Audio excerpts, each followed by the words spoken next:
There are two stories. One was a Komodo dragon in Indonesia that hadn't been with a male for over 2 years. It's a dry spell. Yes.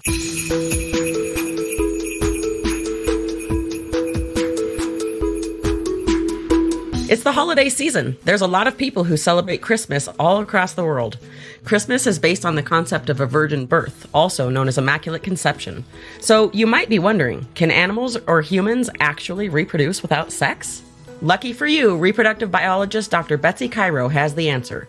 I'm Mandy Johnson, and this is It's Not Human Sexuality, the show that goes beyond sexuality to reproductive health.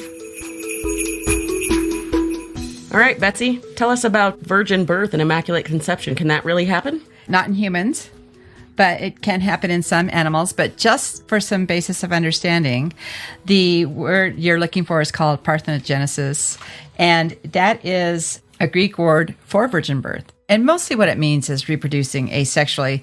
And there's even some discussion around whether or not that is truly asexual reproduction, because there's a gamete involved. Typically, the egg or the oocyte is involved. And so some people feel like because there is an egg, that it's not really asexual because that's a sex gamete, right? Yeah. But I'm not going to get into the weeds on that more than I just did. But just understand that we often refer to it as asexual reproduction, meaning there wasn't a male gamete present. So there was no sperm.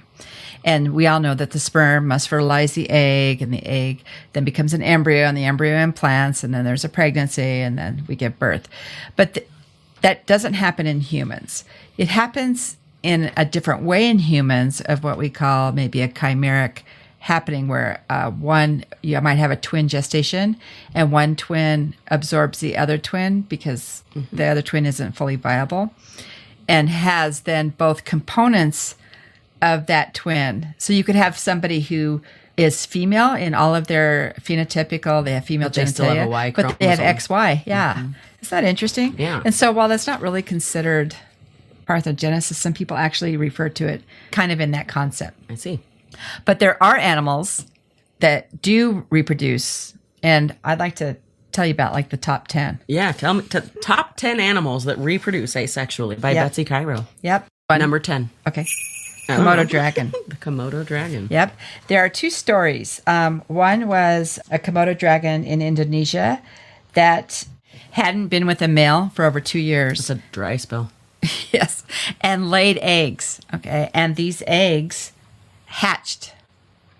And not all of them, but some of them. And so they just thought she was harboring sperm in her body for 2 years, which is probably a possibility in some species, right? Maybe Sure. they just are their own incubator forever. Several days in But, humans, but that was not true, because when they genetically tested all of the offspring, they were only X's, no Y's. no Y No chromosomes Y's, at all. no Y chromosome, no male input. And then there was another one that was at the Chester Zoo, laid 11 eggs. 7 out of the 11 were unfertilized, but the 3 that did hatch were also no presence of a male.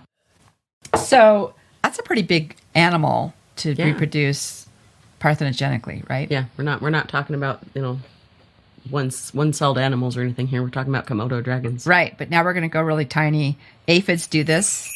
An aphid is the tiny Oh my bug gosh. that gets eaten by ladybugs. Yeah. They're those tiny, tiny green things. Oh, that are and on- they'll destroy your plants, because you've got them because they put little holes in all your plants. And so every spring I unleash about 3,000 ladybugs into my garden instead of using yeah. But that's what an aphid is. Probably right up there with the fruit fly. Yeah. They're studied a lot because they can reproduce so easily. But aphids, they produce sexually and asexually. And so what that means is if there's, no male partner around, they will still reproduce. And that is all for survival of the species or survival of their clan. This is what nature does to say, So I'm curious because get by. it's a great way to survive with the species, right? You can still reproduce, but if everything that gets reproduced is always female, how is that going to carry on the species? It doesn't. See, it's a real problem unless they go on and reproduce asexually as well. In fact, I know of there's a certain bird species that does this and does it often, and I think then their offspring, which are all female, go on and reproduce asexually. But I think eventually that would probably burn itself out, or you would have a lot of death or deformity. Like in humans and other mammal species, that you can get the fertilization, you can get the division to happen, but they don't. They die. They only make it to a certain stage of development, and then they die. You can Not do this in viable frogs. You can do it in turkeys and frogs, as I said, but they don't make it to like the tadpole. You don't ever get to the hatching point, but you do get to the point of maybe you have a fertilized egg, but it just doesn't develop because there's just not enough input from from the sperm cell. Material. Right. Not enough there. So another one is the black-tip shark. There was a 9-year-old female that was found to be pregnant in 2007 at an aquarium, and she'd never been mated by a male ever. And she gave birth. The bonehead shark. Oh, I'm sorry, not the bonehead. The bonnethead shark. Yep. They're in the American coast, and they can reproduce parthenogenically, and one did in the Nebraska Zoo.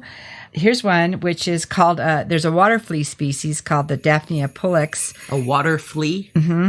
Yeah. Yep. So far, the ones that do it very successfully are the things Tiny. we probably don't want around. And they're tiny. Yeah, fleas, aphids, I mean, except the Komodo dragon. That's pretty badass, I'm not going to lie. They are, but,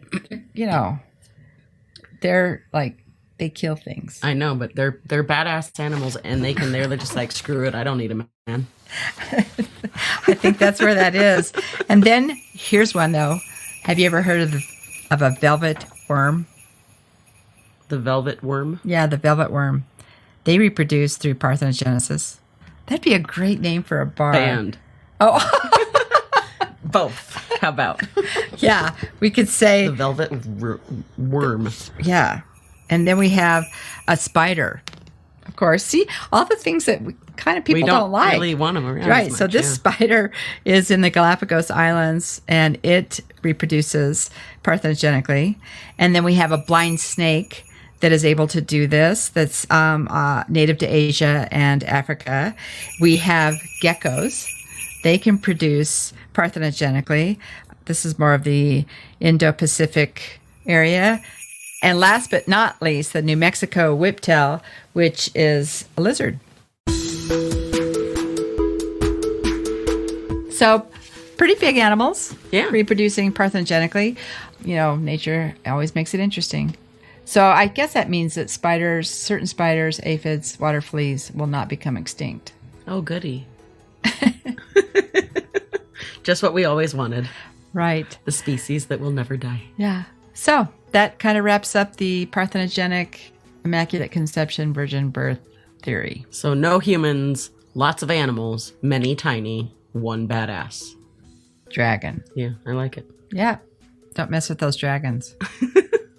Well, thanks for enlightening me, Betsy, and everybody else. You're welcome. My pleasure. Anytime. This podcast was created to promote Look Both Ways in the textbook written by Dr. Cairo. Look Both Ways is a nonprofit organization based in Loveland, Colorado, with a mission to educate our youth about their reproductive health to make informed decisions for their future. We do this by educating the educators through professional development, and we also put on free conferences for both teens and parents of teens.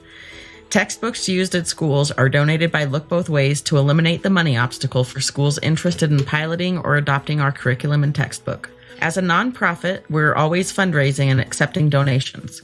For more information about Look Both Ways, our fundraising efforts, getting a textbook donated to you, or to make a donation, please visit lookbothways.us. That's LOOKBOTHWAYS.US. This podcast was produced by Peach Islander Productions in Fort Collins, Colorado. This is Mandy Johnson and Dr. B. wishing you well.